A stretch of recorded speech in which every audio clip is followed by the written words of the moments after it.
अर्घाखाँचीको सुपादेउराली मन्दिरमा cable car सञ्चालन हुने भएको छ।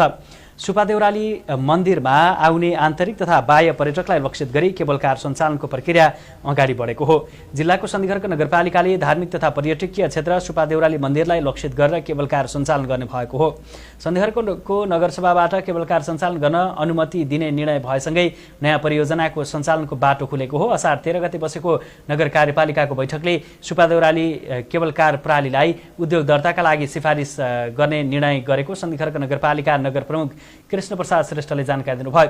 सन्धिखर्क नगरपालिका वडा नम्बर 7 मा अवस्थित सुपादेउराली मन्दिरदेखि मसिनाको लेकसम्म केबल कार सञ्चालन गर्न सन्धिखर्क नगरपालिकाले उद्योग विभाग त्रिपुरेश्वर काठमाडौँमा सिफारिस गरेको छ। पछिल्लो समय नेपालकै प्रसिद्ध धार्मिक स्थल सुपादेउरालीमा आउने धार्मिक पर्यटकको सङ्ख्यामा वृद्धि भएको मन्दिर संरक्षण समितिका उपाध्यक्ष हरि खनालले बताउनुहुन्छ।